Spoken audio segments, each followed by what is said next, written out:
Jack was not supposed to end up in debt. That's what haunted him, not the number itself. Although $8,742 was hard enough to look at. What haunted him was the none of it made sense. Jack was not reckless. He drove an old Honda, packed lunch for work, compared grocery prices before buying them, and every month he paid his credit card bill. If you met him, you would probably describe him as a financially responsible, which raises an uncomfortable question.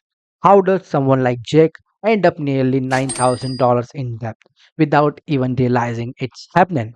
Because debt rarely begins with one terrible decision. It begins with dozens of ordinary ones. So ordinary that they don't feel like decisions at all. 3 years earlier, Jake walked into an electronics store for one reason: headphone. At checkout, the cashier smiled. Open our store card today and you will save 20%. 20% for a moment, saying no almost feel like losing money. 2 minutes later, he was approved for a $3,000 credit limit. Jake smiled. At 23, it didn't feel like borrowing. It felt like growing up. He would save money, he started building credit, unlock rewards. Everything about it felt responsible. But the most important thing he walked out with was not the credit card. It was a new belief. For the first time in his life, he could buy something before he would earn the money to pay for it. And that's a feeling bank understand better than anyone because they are not just offering credit cards, they are removing the need to wait. A week later, Jack went into an Apple store, not because he needed anything, just to look. Then he picked up an Apple Watch for $29. For a split second, his brain asked exactly the right question: do I really need this?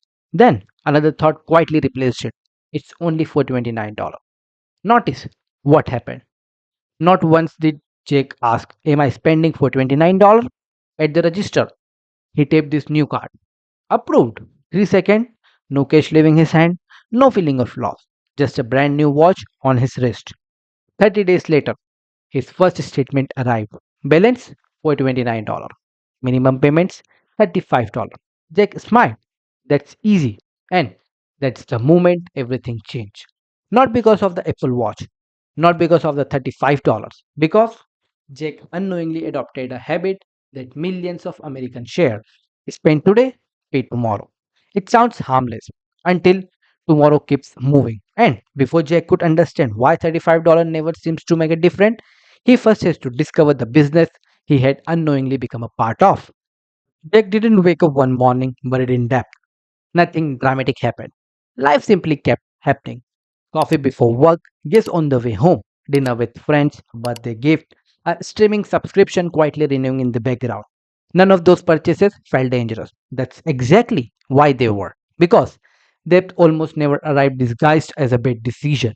It arrived disguised as normal life. One small purchase doesn't change your future, neither does the next one, or the one after that. Until one day, they all do. A month after buying the Apple Watch, Jake opened his statement. Balance $507. Minimum payments $35. Available credit over $2,400. He looked at it for maybe 5 seconds, then he smiled. I am doing better. I am doing fine. And honestly, looking at those numbers, who wouldn't think that? The payment looked small and available credit looked healthier. Nothing felt urgent. But Jake was not just reading a statement. The statement was quietly teaching him what mattered. Out of every number on the page, which one did your eyes go to first? Probably the smallest one, $35. Because our brain loves small problems with easy solution. Pay the minimum and it feels like you have made the balance. You have made the progress. The balance says otherwise. That's the illusion. Now, zoom out for a second. By the time Jack walked out of Apple store, the transaction was already over. Apple got paid, the store got paid, the payment processor took its fee, even the bank got paid. The only person who had not actually paid was Jack. Think about that. An entire chain of businesses had already made money using money Jack had not earned yet. That's when you realize something. A credit card is not just a payment method, it's an ecosystem. And every swipe keeps this ecosystem moving. Months passed, Jack kept paying on time. His credit score even started climbing. Then one afternoon, an email landed in his inbox. Congratulations, you are approved for a higher credit limit. Jack smiled. It felt like a reward, like the bank was saying, "We trust you." But bank don't reward trust, they reward predictability. Jack used the card regularly, paid every month, rarely causes a problem. To Jack, that looks like responsible. To the bank, it looked like a customer they understood. That night, Jack opened the app. His credit limit had doubled. His paycheck had not. His saving is not. Nothing about his financial life had actually changed. Yet, somehow, he felt wealthier. That's the trick. The moment access to money grow, our definition of what's affordable quietly grows with it. Jake thought the bank had given him more freedom. What it has really given him was a bigger runway to make the same decision. But one question refuses to leave his mind. If he was paying every single month, why did it feel like he was standing still? The answer was not hiding inside his wallet. It was waiting inside a document he would barely look at, his monthly statement. Jake had a theory. If he became more disciplined, the debt would disappear. So he changed. He paid lunch, canceled subscriptions, skipped takeouts, worked extra hours, and every payday he paid more than the minimum. For the first time in the month, it felt like he was finally getting ahead. Then his next statement arrived. Jake opened the app. His balance had dropped barely. He stared at the screen. That can't be the right. That was the moment everything changed. Until then, Jack had been asking the wrong question. How do I pay it off? Now, he asked something much more dangerous. What am I not seeing? A few days later, he met his older brother Ryan for lunch. Jack finally admitted it. I'm paying every month, sometimes even extra. Why does it feel like I am running but never getting anywhere? Ryan didn't answer. Instead, he asked one question. When was the last time you actually read your statement? Jake frowned. I check my balance all the time. Ryan smiled. That's your balance, not your story. Jake looked confused. Ryan continued. Your balance tells you where you are. Your statements tells you how you got there. That night, Jake opened a document he would ignore for almost 2 years. Page after page of purchases, payments, dates, everything looked normal. Until one line caught his eye. Interest charge. He checked the previous month. There it was again. Then another. Every statement the same quiet charge. Never large enough to scare him, just small enough to ignore. Like a slow leak beneath the floorboards. You don't notice it the first day, or the ninth, or the 10th day. You notice it when the damage is already done. Jake leaned back. If I'm making payments, why am I still paying this? Then hit him. Interest was not the trap. Interest was the price of the trap. The trap had happened months earlier. The moment paying stopped feeling like paying. The next morning, Jake stopped for his usual coffee. $5. He reached into his wallet, a credit card, and a wrinkled $10 bill. For a second, he froze. Same coffee, same price. Two completely different experiences. This time, he paid cash. Watching the money leave his hand felt strangely uncomfortable, almost painful. A few days later, he bought the exact same coffee. Same price, same cashier. This time, he taped his credit card. Approved. By the time he reached his card, he already forgotten he would spend the money. That bothered him. That night, he searched one question. Why does paying with cash feel different from paying with a credit card? The answer surprises him. The price had not changed. The payment had. Cash forces you to feel the loss immediately. Credit quietly moves that feeling into the future. You enjoy the reward today, while your balance postponed the cost until tomorrow. And when those two moments become separated, spending start become feeling cheaper than it is really. Now, not because you are careless, because you are human. Suddenly, Jack remembered buying the Apple Watch. He remembered trying it on. He remembered walking out of the store. He remembered showing it to his friends. But he couldn't remember the moment he paid for it. Maybe that was the point. The first step of the credit card was never interest. It was convenience. The easier paying become, the easier spending become. Jake closed his laptop. For a month, he would blame himself. Then he blamed the bank. Now he blamed neither. He realized something far more unsettling. The financial system was not built to change human behavior. It was built around it. And it that was true. However, millions of people using the exact same credit card without paying a single dollar in interest. Jack had finally find the right question. The answer would change everything he believed about money. They couldn't let the question go. If credit card was the trap, why did financially successful people keep using them? Not influencers, not finance guru, ordinary people, business owner, families, people who put almost every expenses on credit card and somehow never paid a dollar in interest. Either they knew something Jack didn't, and or he would misunderstood the game completely. A week later, he met Ryan again. Same diner, same booth.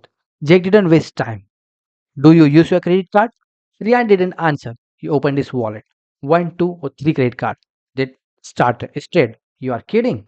Ryan laughed. I use them every day. Nothing about that made sense. The one person Jack knew who never seemed worried about money used the very thing Jack blamed for losing his. Ryan leaned forward. Jack, have you been fighting the wrong enemy? Jack frowned.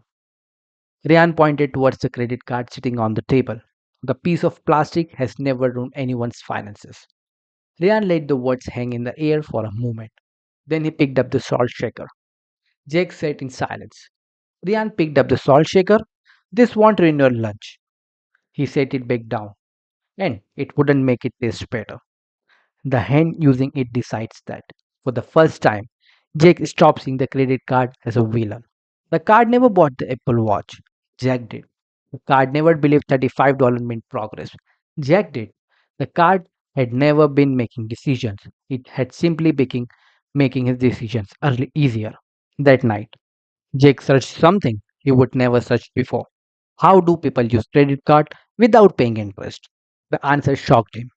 The wealthy were not avoiding credit cards, they were avoiding debt. One sentence kept appearing. Never ask if you can afford the payment. Ask if you already own the money. Jack read it again. Then he thought about the Apple Watch. Back then, he would ask, can I make the monthly payments? He never asked, if this card disappeared today, would I still buy it? Those questions sounds almost identical. But one measures cash flow, the other measures reality. The next morning, Jake tried something different. Before buying anything, he ignored his credit limit. Instead, he opened his checking account. Groceries? Yes. Gas? Yes. Insurance? Yes. A new gadget? He didn't actually need it? Not anymore. The tiny habit changed everything. For the first time, his credit card stopped feeling like extra money. It became what it had always been, a payment tool, not a source of money. Weeks turned into money, months. Jake still used the credit. In fact, he probably used it more than before. But now every purchase began with one question: do I already own this money? And something remarkable happened. His balance finally started falling. Not because he found a secret strategy, not because he suddenly earned more, because he would stop spending tomorrow's paycheck before tomorrow arrived. One evening, Ryan called. So, how's the new game going? Jake looked at this credit card that once felt like freedom, then smiled. The card never changed. The player did. Ryan laughed. Exactly. People who win are not playing with different cards. They are playing by different rules. Jake finally understood. Escaping debt was not about finding a better credit card. It was about becoming a different decision maker. The only question left was whether that the new way of thinking could last for the rest of his life. Understanding the game didn't erase Jake's debt. The next statement still showed a balance. For a moment, he laughed. So that's it. I finally understand what happened. Now I have to undo it. That's the part nobody talk about. Understanding doesn't change your finances overnight. Your decisions do. And decisions takes time to become results. Jack made one promise to himself. Not a complicated budget, not a spreadsheet, just one rule. If I don't already own the money, I don't buy it. Simple, clear, impossible to negotiate with. A few days later, the tool was tested. His co-workers planned a weekend trip. Come on, one of them laughed. Just throw it on your card. Years earlier, Jake would have smiled, tapped his card, and told himself he would deal with it later. This time, he opened his checking account, looked at the balance, locked his phone. I will catch the next one. Driving home, he expected disappointment. Instead, he felt something he would almost forgotten peace. Not because he saved money, because for the first time, he had not borrowed happiness from his future self. The offer never stopped. Flashes, sales, travel deals, new budgets, bank keeps sending mails. Store keep offering discounts. The world never stopped asking Jake to spend. The difference was Jake finally paused before answering. Just a few seconds, that's all. But think back to the beginning of this story. Jake did not wake up one morning owning $8,742. He arrived there one decision at a time. Now, he was walking in the opposite direction, the exact same way, one decision at a time. Months later, another email landed in his inbox. Congratulations, you are P approved for our premium reward card. 3 years later, that email would have felt exciting anymore. Now it felt familiar. He smiled because he finally understood what was really being advertised. Not a credit card, not reward points, not travel perk, a feeling. The feeling that tomorrow can pay for today. He closed the email. Nothing else needed to happen. That was the victory. A few months passed. Jake opened his banking app. Balance $0. He didn't celebrate. He didn't post about it. He didn't even tell anyone. He simply put his phone down and went back to making dinner. Funny enough, that ordinary moment meant more than the day he bought the Apple Watch because excitement had put him into debt. Peace brought him out. That night, Ryan called. So, how does freedom feel? Jack looked at the credit card sitting in his wallet. Same bank, same logo, same piece of plastic. Then he smiled. Paying it off was not the best part. Ryan laughed. I know. Jack looked at the card one last time. The best part is knowing it doesn't control my decisions anymore. Ryan was quiet for a second, then said, exactly. You don't owe more money today. You just drop spending tomorrow. At the beginning of this story, Jack thought he had a credit card problem. Then he thought he had a debt problem. Looking back, he realized he had something much deeper, a thinking problem. The Apple Watch did not create $8,742. The $35 minimum payment didn't create it either. Those were only symptoms. The real problem started the moment Jake confused access to money with having money. The question that trapped him was simple. Can I afford that payment? The question that changed his life was even simpler. Do I already own this money? That one question transformed every decision that followed. And that's the lesson most people never learn. Financial freedom is not built by a brilliant investment or one lucky breaker. It's built by asking better question every single time money changes hand. Because Jack did not escape $8,742 through one heroic decision. He escaped the same way he created it. One better decision repeated often enough.